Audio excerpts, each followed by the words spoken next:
Hello, everyone. The light is bad. Please pause. You think I'd have this put together by now? Ah.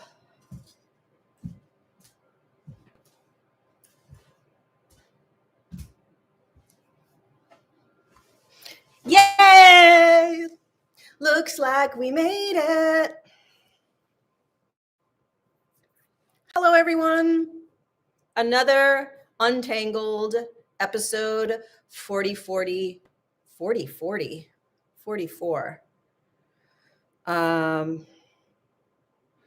Settle on in. Let me turn my heater off. It's freezing.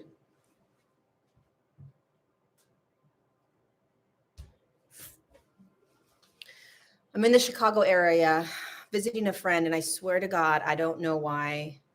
Why is it so cold? It's literally 39 degrees outside in April. So cold. Hi, you guys. How are you all doing? Happy Tuesday or Wednesday or Thursday, wherever you are in the world, watching this live, watching this on the replay. I'm going to unplug this heater because it's not stopping.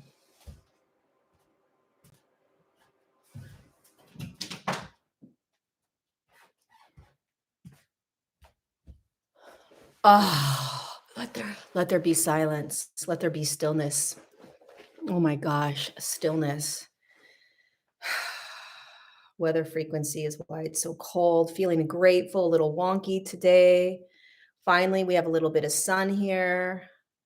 91 in Phoenix. Hi, Russia. Big hug from Holland. Hi, Chicago. I'm missing all the good weather at home. Please don't tell me what it's like. Hi, Lars in California.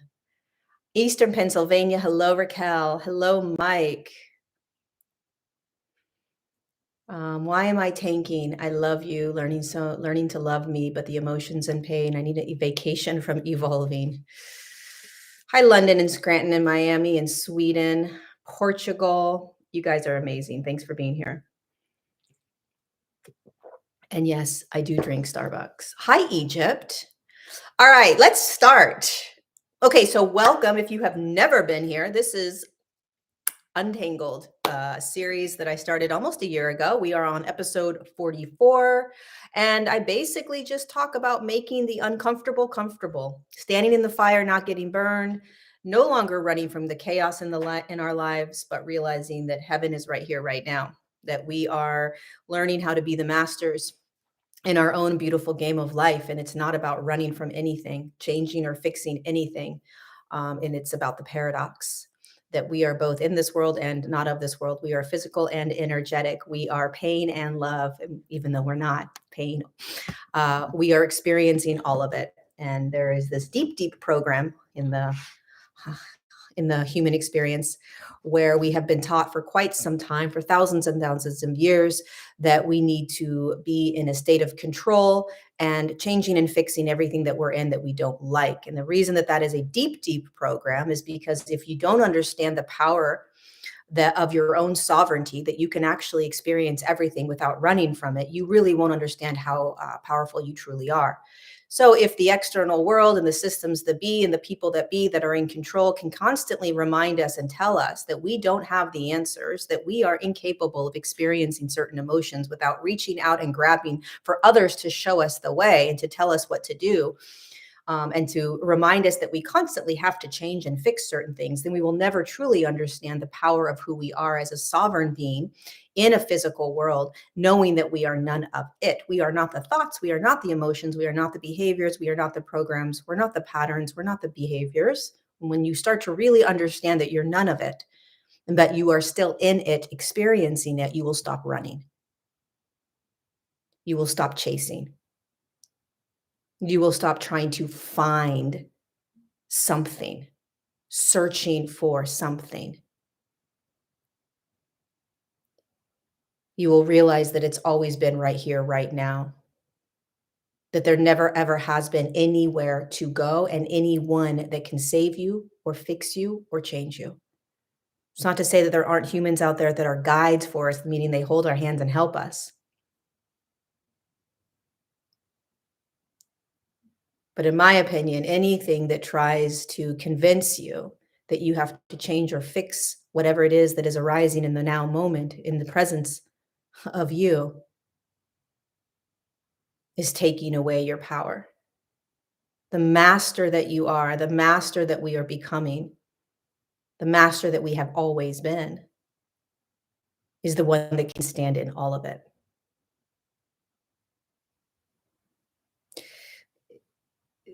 This simplicity and the profound simplicity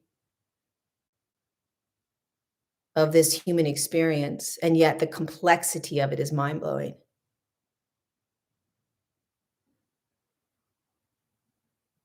Because we are living in times where we are naturally moving through this evolution, which is a shift in frequency, shift in consciousness, shift in the way that you are being in the world and seeing the world. And it's not stopping. You can't stop the train. You can't stop the roller coaster. You're on it. There is no stop. And so this is a practice or a remembrance of not running. Of not running. Anywho, before I get going, I have a few announcements. One, I love you guys so much. Thank you for being here. Two, my Align 2.0 class is starting tomorrow for 21 days. The link should be down below, and if it's not down below, it will be down below soon. My Align 2.0 is a 21-day intensive where we sit together for 21 straight days, 30 minutes each day, and we go into this daily practice that I do every day that has changed my entire life in 6 months. I did the class back in February, and it was life-changing for so many people, and so many people wanted to keep going. So I'm doing it again, calling it Align 2.0. And the basis behind this 21-day class is basically one, I believe in experience over knowledge. I believe that if you want to truly understand who you are, you have to be it. The practice is what's important, not the knowledge. So reading books, watching videos, all of that is great, but it's still in the mind, right? It's still not being experienced and felt and known. And have you ever had those moments where you hear the same thing over and over again? You read the same books, you have all this knowledge, but it's not until a moment where it clicks and you're like, holy shit, I got it. It's like an aha moment. You think you understand it all because it's knowledge and it's in your head and you got it, but it's not until it's embodied. It's not until it's a felt sense of knowingness that it never goes away and you start being it. That's what Align 2.0 is. We are going to be in the practice. We're going to be in what it is that I talk about and so many other teachers talk about and what you talk about. It's a felt sense of being, and you can't help. I don't do anything. I don't do anything. I'm just simply sitting next to you saying, okay, here we go. What's arising? What else do you think you are? What else are you afraid of? What else do you want to change and fix? Wow, me too. Oh, wow, look at that. And that awareness, the simple awareness of just being aware is so freaking profound. It's so life-changing. It's literally doing nothing in order to change your entire life. And that's why I keep teaching it. And I'll probably keep teaching Align for quite some time because of the profound impact that it has. So anyway, it starts tomorrow, the 26th. It goes for 21 days. We end on May 16th, 30 minutes every day, 10 a.m. California time, unlimited access to the replays. The replays go up an hour after the class ends. There's 3 bonus live Q&As. There's a private online forum. And what else is there? I don't know, people from all over the world that you get to connect with. Okay. Oh, 2 more announcements. One, I'm going to be in Miami. Link is down below. I'll be in Miami for a 4-hour event live in person May 20th. And I'll be in Toronto May 24th for a live 4-hour event. The link is down below to get your tickets. I'd love to see you if you're in Miami or Toronto. And for all of you over in Europe, I am going back. I will be doing a one-day workshop September 23rd in Dublin. And we're going to be doing something in Amsterdam, Portugal, and then Australia. So stay tuned. All right. So what's going on? How are you guys feeling? I have been here in Chicago. This is starting week 3 here in Chicago. I've been feeling wobbly. Yeah, consistency. What time will you have the sessions for Align 2.0? 10 a.m. California time, 10 a.m. PST. Swept up between anxiety and peace, very anxious. I just purchased it. Yay! I'll see you tomorrow, Christine. Still recovering from a huge cold, which suddenly came up yesterday. So one of the things I've been hanging out with a friend of mine for a couple weeks now here in Chicago, and balancing, balancing this internal world and this external world, right? I don't know if you guys have ever experienced this and are experiencing this, but it's like, how do I still stay out in the world and have fun and have friendships and relationships, and yet how do I still also give myself the time and the space to have the internal silence, the internal uh, time for myself? So important. It is so important right now that you are giving yourself time alone with just you, even if it's just for an hour, right? Also, I would say on the flip side of that, it is really, really important if you have been isolated and alone, which many of us have. That's part of our internal growth, our evolution, is that we start going so deeply in that when we start coming out of that cocoon phase, right, of being so inward, and having so many aha moments within our own being, that we look out and it's like nothing resonates anymore. I don't want to be with these people. I don't resonate with these people. I can't hold conversation with these people. And I would encourage you, if that is you, to keep going out externally, because I believe that we are not here to be in the hermit mode, even if the world outside is not reflecting the same consciousness as you. We don't wait to go out into the world until the world matches us. We go out into the world regardless of where the world is at. This idea that, we have to have like-minded community before we begin, or we have to go and find the like-minded community, is going to put a pause on perhaps why you have been so internally focused for so long, right? We're not here to just assist those that hold the same awarenesses. In fact, I would say that most of us are here to assist those that don't have the same awarenesses as us. 99% of the people that I come in contact with, that I connect with, that I have conversations with, are nowhere near the same awareness that I am. And that's the service that I'm here to do. Is I'm here to hold space. I'm here to listen. I'm here to reflect. I'm here to just be presence with them. You know, there have been times in the last couple of months where a couple different people have spent time with me, and they have said how impactful it was, not because I said anything, because I didn't, but it was because they were able to just be themselves. They were able to just there was no, I didn't engage in the same energies that they were in. So I just allowed them to be. I just allowed them to have whatever conversation they were having. I just listened, made a comment or two, right? But there wasn't this, I was just holding space. So many of you have been going inward for so long. So many of you have been isolating and cocooning, right? For so long. And it's time to go back out. It's time, and don't go back out hoping that you find people that are in the same vibration as you, or in the same frequency, or the same lens, or the same awareness. First of all, you're going to be highly disappointed. And second of all, it doesn't matter. That's not what it's about. So many of you want to know what your purpose is and why are you here on the planet, and etc. And why have I been in the cocooning stage? Why have I been so alone for so long? Why have I not resonated with so many people? Right? It's because you have been preparing you to be able to go back out into the world and to hold yourself in a frequency.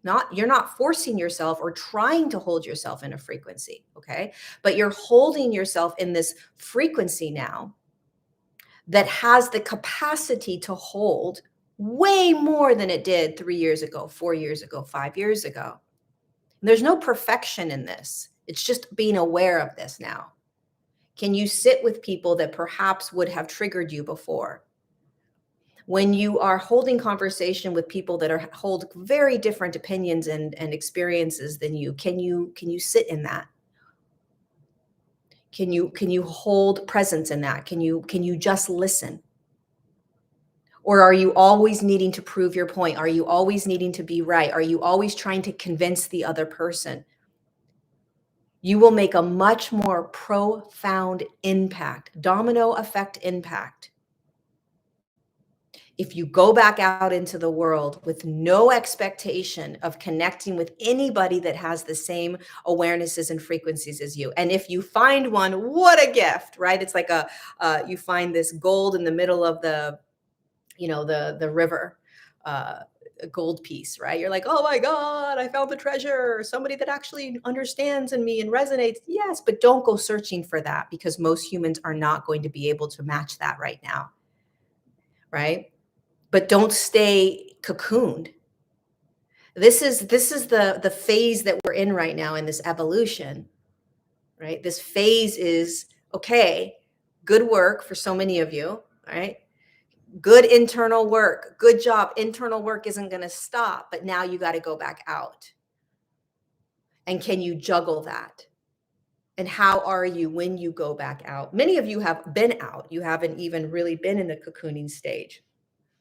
Many of you may be resisting the cocooning stage. Many of you may not know how to do the cocooning stage. How do I even sit with myself for an hour? Many of you may not have time for the cocooning stage where you just sit. But this is the balancing right now of the evolutionary process of humanity. A large majority of us are now starting to really get pulled into the cocooning stage. Like you need to slow down. You need to find stillness. You need to quiet. The reason why so many humans don't want to do that is there is an unconscious knowingness that their life's going to change. So they don't want to. Which is why 3 years ago, the entire planet was pummeled into stillness. Because most of us wouldn't have done it on our own. And then life changed for so many of us. Many of us were catapulted into that stillness and have been staying in that stillness and are almost paralyzed, aren't exactly sure how to navigate the world now. How do I even be in relationships now? Everything feels like it's very different, right? And some of you are in between. And this is the natural process of evolution. The inner work never stops. And the need for you to be out in the external world never stops. And it's not about finding some perfection. I had, since 2018, I'll share a personal story. A lot of you know this story, but I'll share it anyways. 2018, I started writing my book, The Divine Design, which is a phenomenal book, and you can grab it down below. It's the history of humanity, the history of Earth, how we got here, what are we in? It's very profound. And it's an awakening book. It will activate remembrances within you. Anywho, 2018, I didn't have a boyfriend. And I started writing the book, and it took me 4 years. Wait, 18 to 19, 19 to 20, 20, 21, 21, 20, yeah, 4 years until it got published. It got published in August of 2022. So 4 straight years I committed to this book. I wrote it, I edited it again, and I was alone. And the whole time I was alone, I was intending and I was building my business, right? So because I was alone, I was able to really focus on the inner work. I was able to focus on the book, and I was able to focus on building my business. Greatest gift. But as I was alone for those 4 years, I was also beginning to intend or create, manifest, whatever word you want to use, my partner. I wanted my partner to come in. But I knew internally that my partner wasn't going to come in until the book was complete. And I knew that because if a partner came in, it would distract me. This is just my own personal beliefs and my own experience. I knew it would distract me. So I committed to my work, I committed to my business, I committed to the book. And once the book was published in August, I knew that somebody was going to come in. Didn't have to be the right partner, whatever the right partner is, but somebody was going to come in. And I knew that because I had been alone my entire time. I started building my business in 2015, 16. So I was always alone in my work. And my work is the most important thing in my life. It's the most important thing to me. My service to humanity is the most important thing to me. It's number one. Good, bad, it doesn't matter. That just is. It is my experience, my life. And so when the book got published and I started to open myself up to, I know deep down, no matter what, a partner is coming in, just a partner, right? Doesn't have to be the one or any of that. And yeah, I met somebody, in November that was just a friend, and we started hanging out as friends, and just there was a little bit more, there was attraction and things like that, right? But we were keeping it really chill. And I was noticing as I was hanging out with this person that a deep, deep fear was coming up. Okay. And again, the reason I'm sharing this with you guys is because the balancing of the internal and external world is huge right now. We have to be able to balance both. Okay. It's not about separation, meaning I'm only going to go inward and focus on me, or I'm going to wait until the external world is in the same space as me, and then I'm going to go back out. Right. It's like, no, or I'm going to wait until I have the money to be able to, really focus on my inner work. We got to learn to balance both right here, right now, which is what you're doing. So when this person came into my life, I started to get a lot of anxiety and fear because I didn't know if I would be able to have somebody in my life and do my work. And this person, there's been ups and downs and all, I don't want to get into the specifics of this person. But the last 2 weeks, the last week in particular, I had a lot of breakdowns because there was a part of me that was crying and mourning because I thought, what if I can't do this? What if I can't balance my business, my work, okay, being of service and being in that highest aligned state, which requires me to be inward, which requires me to only listen to my own truths, which requires me to be in stillness. It requires me to just sit in my car. It requires me to be alone. My work requires me to be in by myself. That's how I understand what's happening in me, and that's how I teach. I don't teach from other people. I don't learn from other people. Everything I teach comes from my own experience, and I have to be in my own field. I have to listen to what's happening in here. I have to be in that inward state.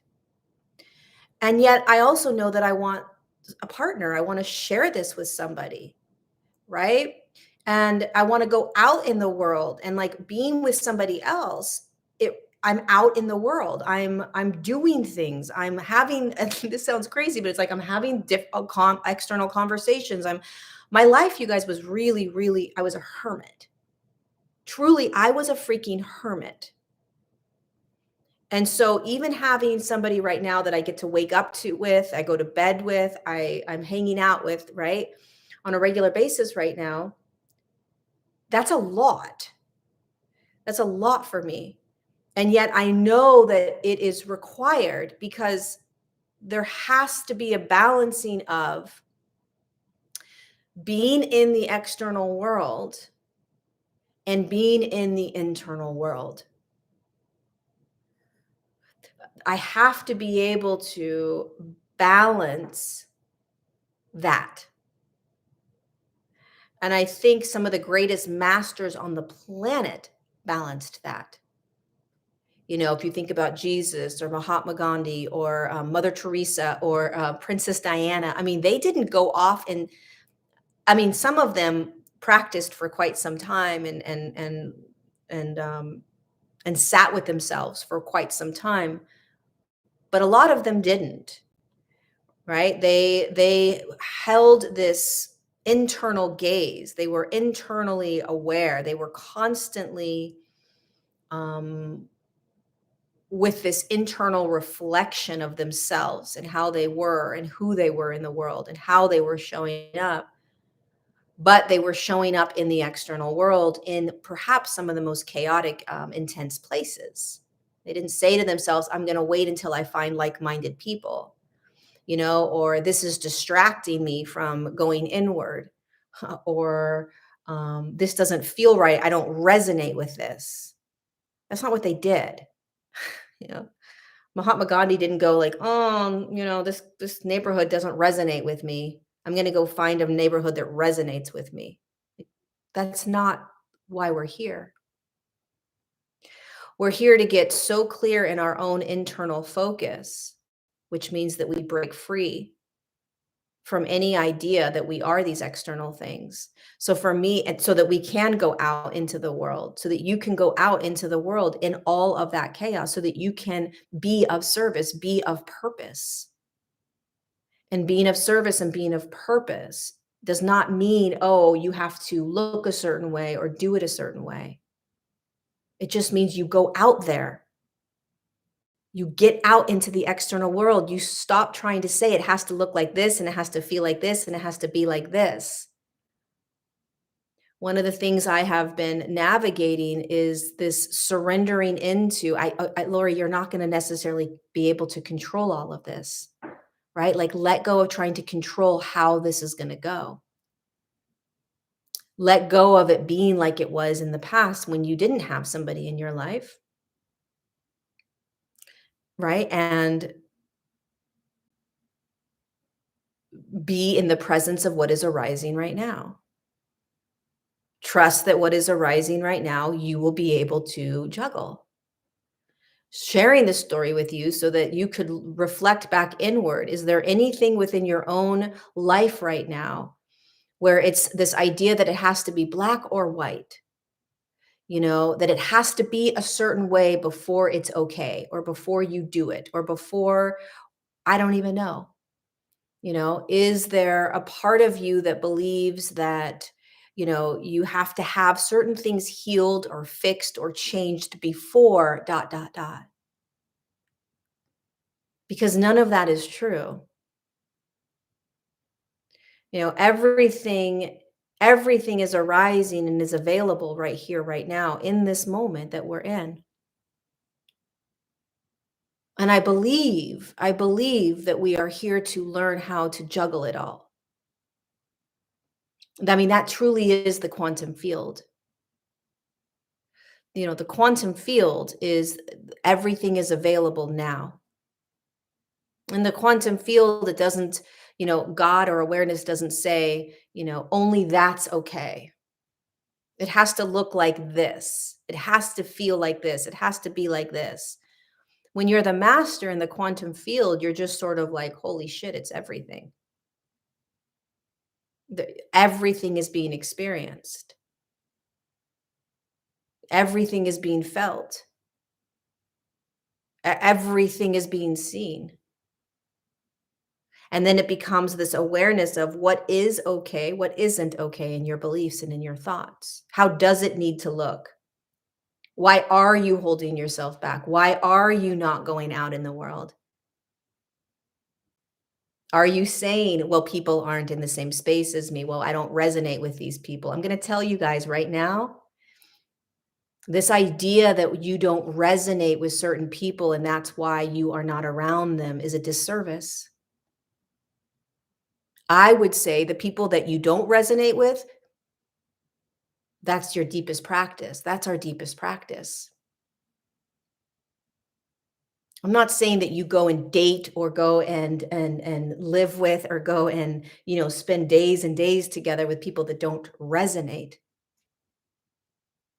But what I am saying is that when we start to have these um, judgments around how it's supposed to be or how life is supposed to look or how life, that it needs to feel a certain way, then you're missing out on the perfection of life, which is the imperfection, which is your purpose, which is your service, which is why if you have been internal for so long and alone and isolated, it's not for you. You haven't been doing this for you. Believe it or not. You've been doing it for humanity. You've been struggling and healing and gazing inward and, looking at your trauma and letting people go in your life and holding firmer boundaries, learning how to say yes, learning how to say no. Not for you, my friend. For the rest of humanity. And what does that mean? It means that we are not here to have this self-aware, kind of selfish gaze inward. We're here to recognize who we think we are, how we're showing up in the world, how to be the highest version of ourselves in every now moment, how to master this physical reality as an energetic being as quickly as possible so that we can step out into the world and remind the rest of the humans through our state of being, through our beingness, through how we be, our behaviors, what we speak, how we treat other people. That's the deeper purpose. That's the deeper purpose. That's the domino effect that we have. But we still have to go inward and we still have to do our own work. And that work is constant.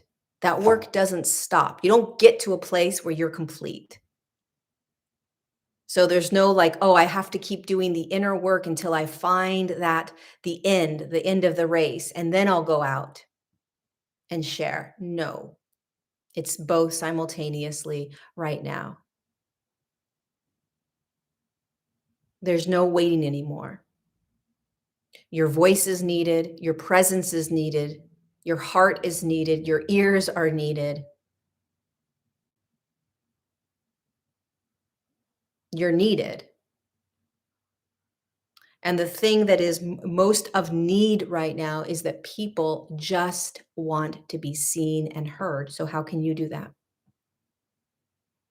If there's anybody on the planet that's prepared, it's you guys.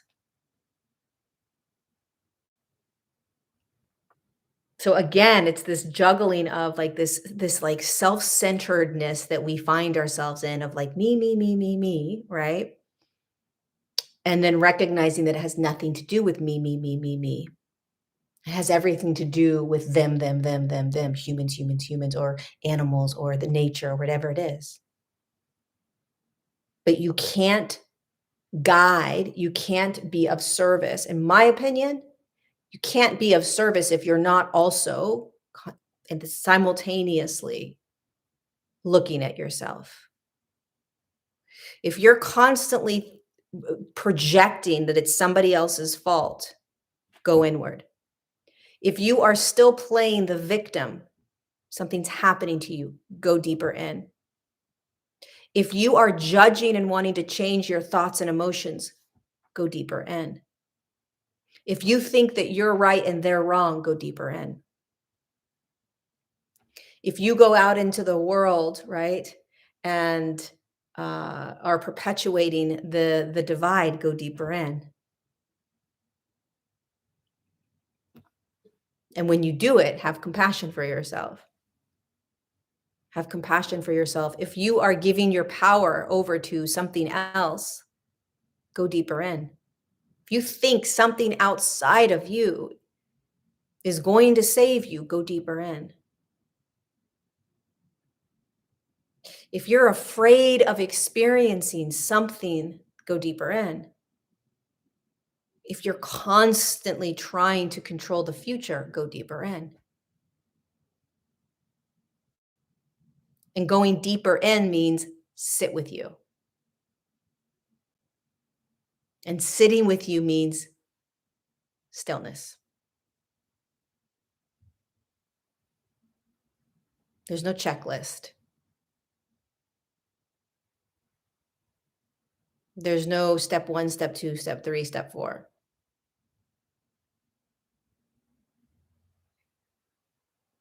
If you're constantly judging yourself, go deeper in.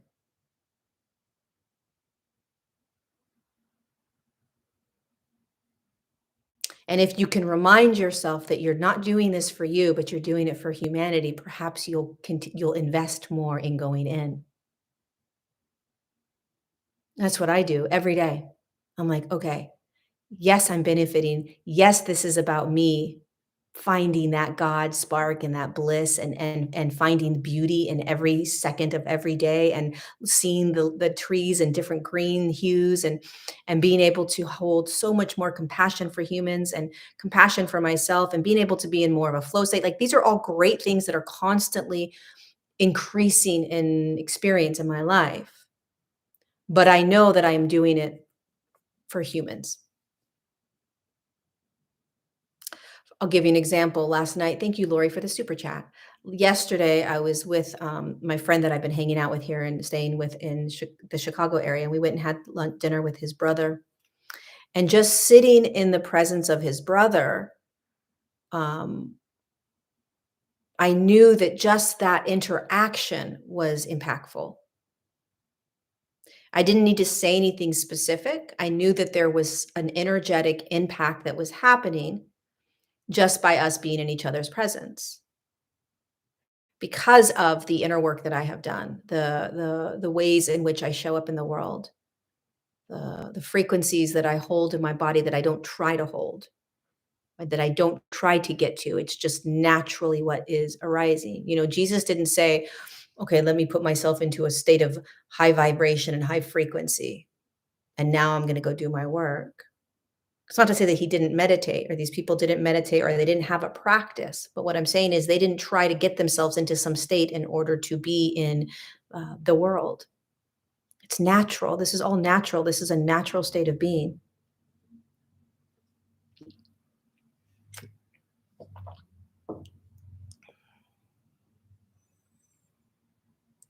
We're not designed, Susan, to control our emotions. But you can find hundreds and hundreds of books and teachers that will teach you how to control your emotions. The reason I do not believe that you are here to control your emotions is because anytime you try to control an emotion, what you're saying is that you don't like the emotion. Okay, so you're judging that emotion, which is fine, but just be aware of that. You're making it right or wrong. Whether you think that you're doing that or not, you are. If you try to control an emotion, you're saying that it's wrong. You shouldn't be experiencing it because of ... When you say that you shouldn't be experiencing something for whatever reason, you are negating the present moment. You're literally going against presence. You're fighting against what is, as if you are more powerful than presence, which we have been programmed to believe that we are. And because the mind is so powerful, the mind will override presence. What that means is that the mind can change any thought and any emotion, and then we believe that we are in a state of control and that we've got life taken care of. The very huge, massive problem with this is that you are in a constant state of fear and chasing what simply is. So you will rarely find yourself in presence, which is God. To be in presence is to be able to allow any emotion to arise and be felt. When you do that, not only are you more empowered than when you try to change the emotion, but you start realizing that the emotion is just a felt energy. It's just a felt sense of something that has for much of your life perhaps controlled you. You've perhaps ignored it, pushed it aside, and we are in a very disempowered state. When you are trying to control emotions and thoughts, you are disempowering yourself. It is much more empowering to be aware of thought and emotion, recognizing that you are not the thought and the emotion, that you can stand in and listen to any thought, and you can feel any emotion and allow it to be when you know that it's not you. And in that awareness, it shifts and changes. You don't actually need to change it or fix it. That's one of the most profound awarenesses of our natural state of being that humanity has forgotten. I kid you freaking not. It is one of the most heartbreaking things when there has been a handful of times in the last 3 months, 4 months, since doing my practice, that I have felt God in me. God as if I am God, not a God that sits in the sky, not a God that's outside of me. God, the spark of consciousness that we all are. It's like a bliss. It's like everything stops. There is no thought. There is no emotion. There is nothingness. It's like I can't even speak, because when I speak, I then become separate from. The moment I open my mouth to talk to my friend and tell my friend what's happening, I am separate from that God again. So I keep my mouth shut. Thank you so much, Sun Hero. I keep my mouth shut and I'm in this presence. And the second to the last time I was in this God presence, feeling, vibration, whatever, I started crying because I felt the suffering of humanity, all of us. And the suffering state was that we don't remember who we are, and we believe that we are the emotions and the thoughts and the behaviors, the programs, the patterns, the trauma. And the moment that we try to change it or fix it, we are believing that we are it. This is not to say that you just sit back and allow these really intense thoughts to take over. When you start to become aware that you're trying to control a thought or change the thought or control the emotion or change the emotion is the moment you get to see that you are believing that you're that thought. I am unworthy. I don't like that thought. I need to change that thought. Okay, I'm going to think that I'm worthy. You're believing that you are unworthy. I'm believing that I'm unworthy, so now I need to change it and say, I am worthy. If you just simply watched yourself say, I am unworthy, and let that thought come in, and you recognize it's a thought, there's nothing to do with it.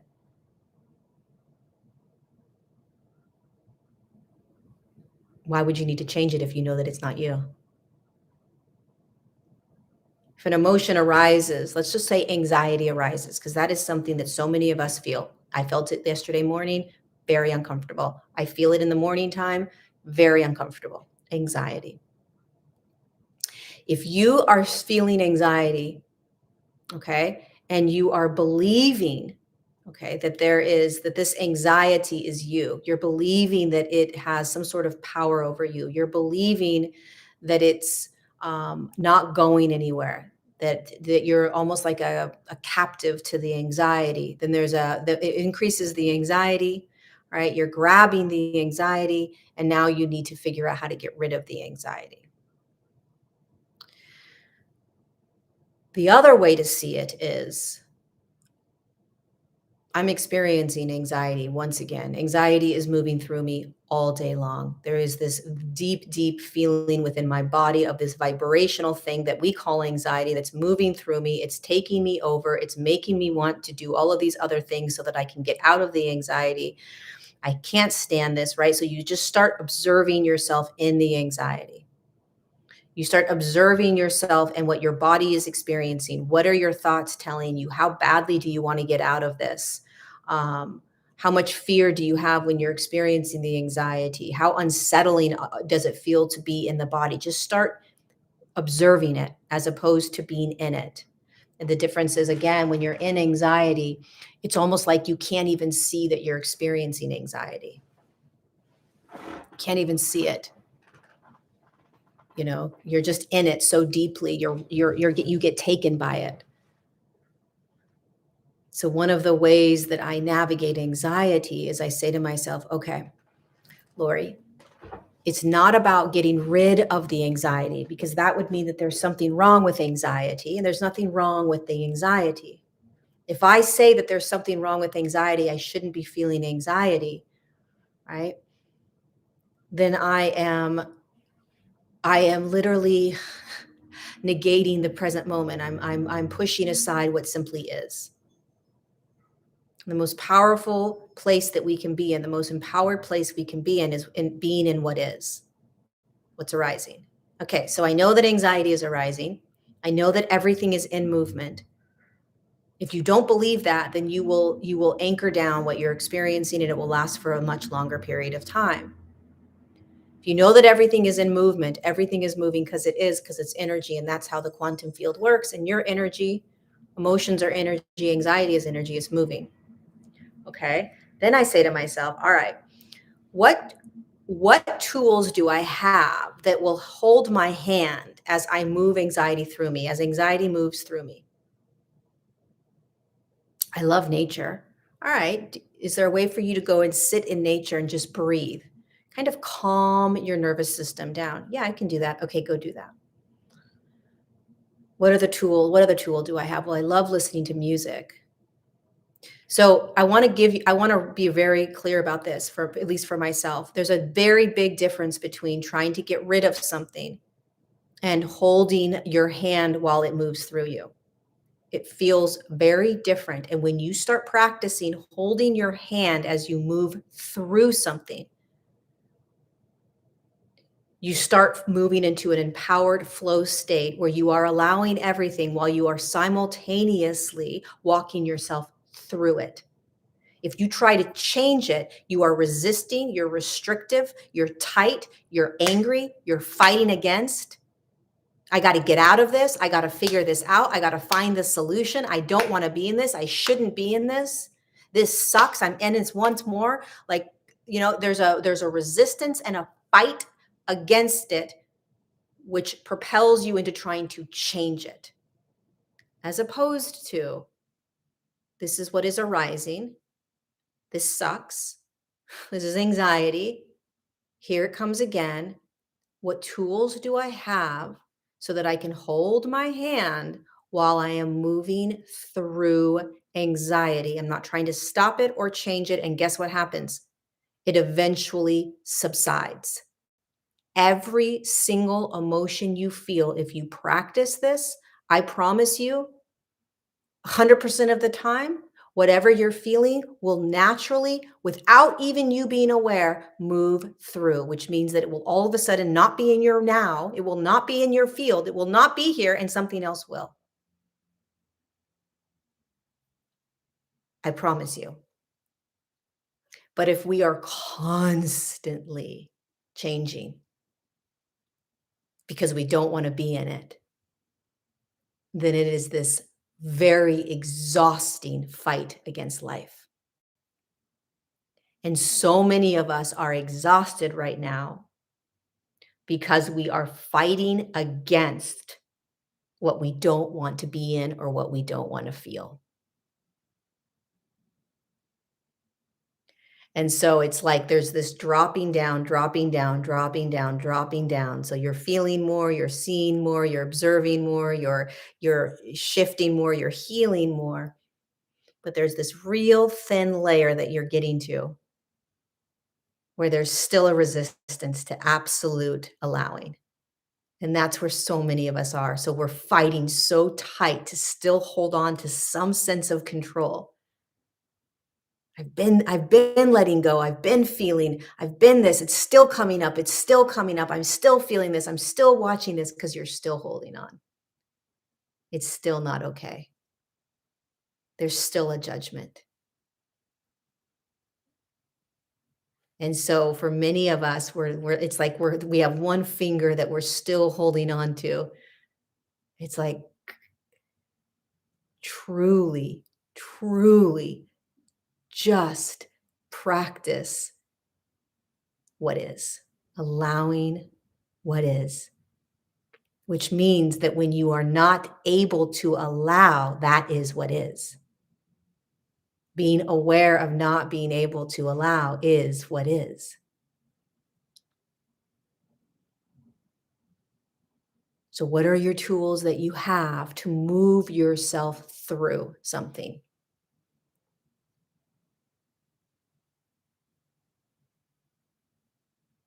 You know, you're moving through it. What are the tools where I can hold my hand and move myself through this?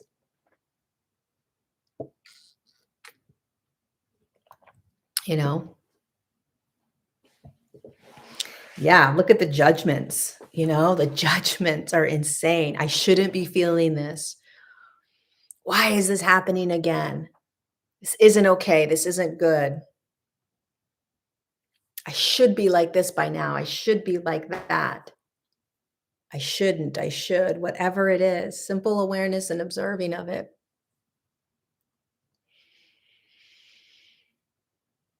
I thought I learned that one before, right? That's a big one.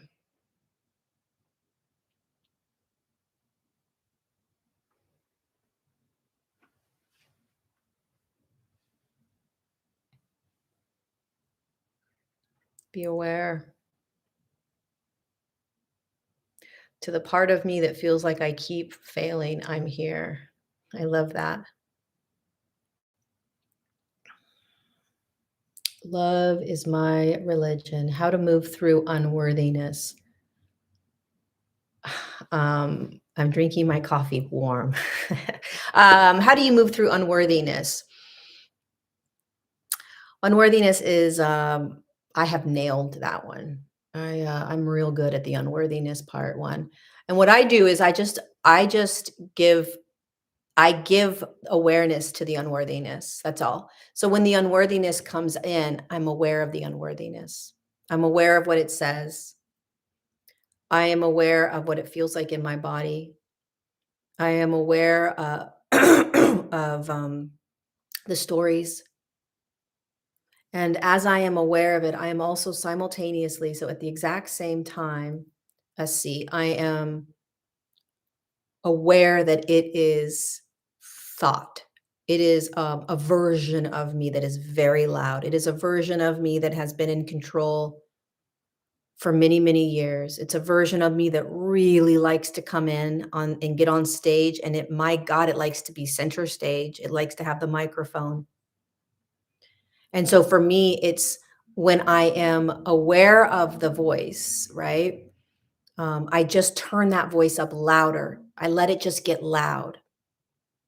The louder I can let that voice get, the more I can hear that voice. And the more that I hear that voice, the more I can recognize that it's a voice, that it's not me. It's a voice, it's a belief, it's a thought form, it's story. And then you can do all the different inquiries around it. What's it saying? What does it believe? What's it telling you? Or you can simply just recognize that it's a loud voice that comes in. It is separate from you. That's the key. There has to start to become this awareness that it's separate from you. And for me personally, it's not about getting rid of unworthiness. Okay, it's about inviting unworthiness to the table here. It's part of my story, it's part of the stage. When it arises, it arises.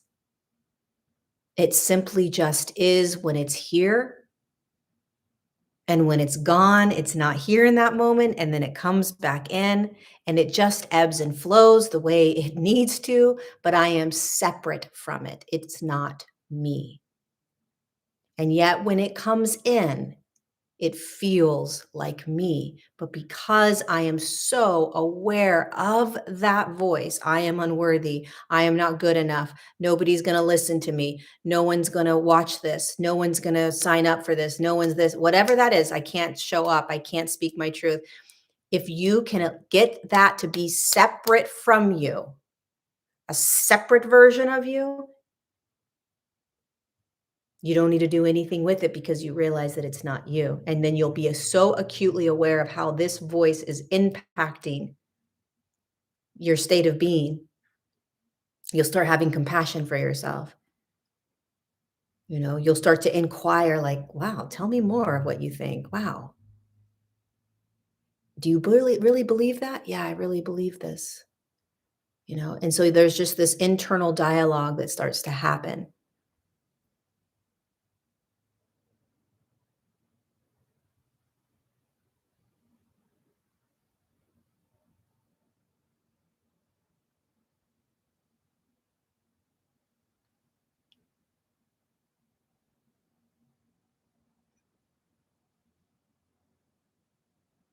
I hold myself to very high standards where I feel like I'm failing in being unconditionally loving. There's so much ugly in the world. There's so much beauty in the world too. And I think that trying to be unconditionally loving defeats the purpose because in absolute allowing and presence, there can be a felt sense of for me, it's more of unconditional loving. Unconditional love to me is just allowing. So unconditionally loving can feel very, to me at times, judgmental. Like, oh, I you need to unconditionally love everything, and there's like this pressure or this force to be a certain way. And if I'm not, then there's a judgment that I'm not unconditionally loving. I have no expectation to be unconditionally loving. What I do know is that when I practice presence, when I practice awareness, when I practice flow, when I practice allowing whatever it is that I'm feeling to be okay, when I allow a judgment I have about another human to be okay, I'm allowing that. Wow, look at that. I'm observing that.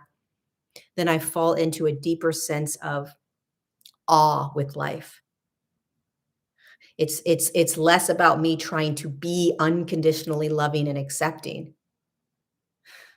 and instead come into such a deep sense of presence throughout my day that I am in awe and allowing whatever is arising. And that will drop you into a deeper sense of acceptance of what is, which is unconditional love. Unconditional love is the acceptance of all, the allowing of everything.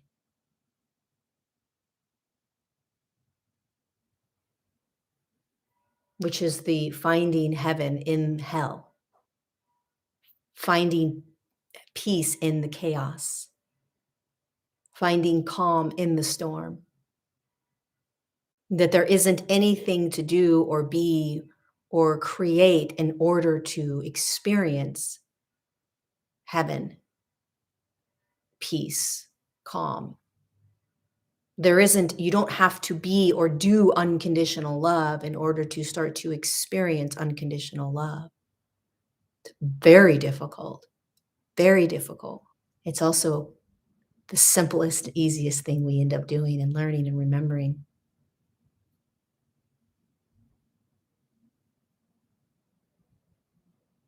Yes. Can we accept and still protest our disagreement? Absolutely. There's a difference between speaking truth in your opinion and needing to be right. Very big difference. When you speak your truth and just speak what you're feeling, it's like, oh, this is what I'm feeling. This is what I'm thinking. This is what I believe. But you do it from a state of calmness. Like, you don't need to be right around it. There's no grip. And eventually what you start realizing is the less and less you need to be right and prove your point, the less you need to share your truths. It's kind of like, you know, but then there are certain subjects or certain people or certain environments where it's like, I have got to speak this. I've got to share this. I've got to talk about this.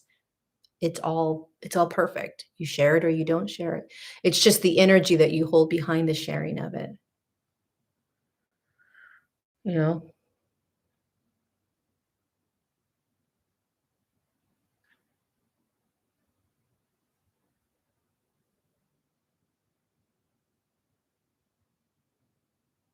Okay, it's already 10:03.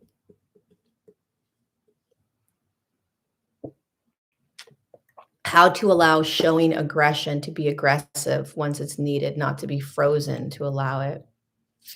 Dina, I don't know if it's aggression that I don't know if I would use the word aggression, but maybe, how to, I don't know, stand up for yourself or how to be you, how to be sovereign. Right? I think that's really, really important. I think a lot of us that have had some deep, deep traumas in our lives, we go into a state of freeze. We freeze. We freeze when someone's upset with us. We freeze when someone yells at us. We freeze when we are in really uncomfortable situations. We freeze when we are pushed up against a wall, and really what's being asked of us is to be able to come back into the body, right? And to find some sort of empowered beingness within you, the voice within you, um, that it actually isn't about you, what's happening externally, whatever this person is doing, whatever this person is saying, whatever these systems or whatever's happening externally that's creating this freeze state in you. It's about you because it's getting you to understand that you have um, felt unsafe in the world. There's been a disempowered state that you have been in. So this experience is trying to empower you. It's trying to get you to realize that you don't need to necessarily feel unsafe. Thanks, Alexander, for the super chat in the world. And then then it's these baby steps of speaking up, baby steps of saying no, baby steps of starting to hold boundaries, the baby steps of pushing back, right? These tiny baby steps. I mean, sometimes it can be so difficult just to speak your truth to someone. I don't want to do that. Don't ever say that to me again. Don't treat me like that. Don't talk to me like that. That can be the hardest thing. It feels much easier to be quiet, to stay silent.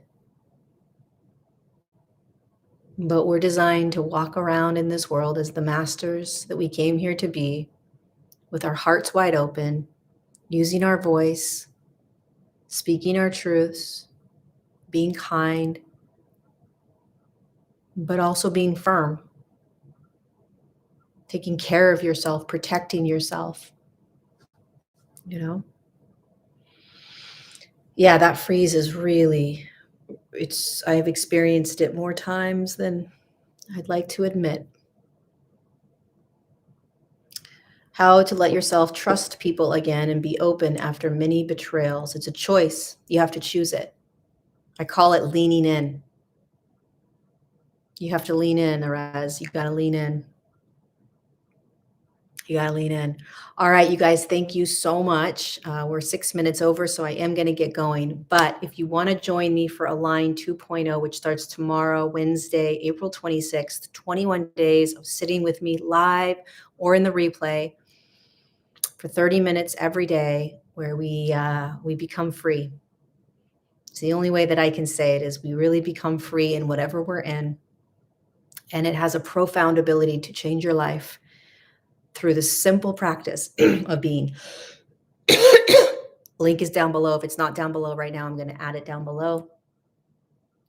$59 for the 21 days, 3 extra bonus Q&As, a private online forum. We do have discounts for those that can't afford the $59. So just reach out and email us and we'll send you those discounts, because I want anyone to be able to join this class with or without the ability to pay for it. So reach out to us if you can't afford it. I will see you next Tuesday for episode 45 of Untangled. And maybe tomorrow I'll see you in Align 2.0. You can join at any time as well. So if you're watching this a couple of days later, you can still join. All right, you guys, be gentle with yourselves, be gentle with others out there. Get out there and shine your light. Speak your truth. Keep your heart open. Be you. Be present. Mwah.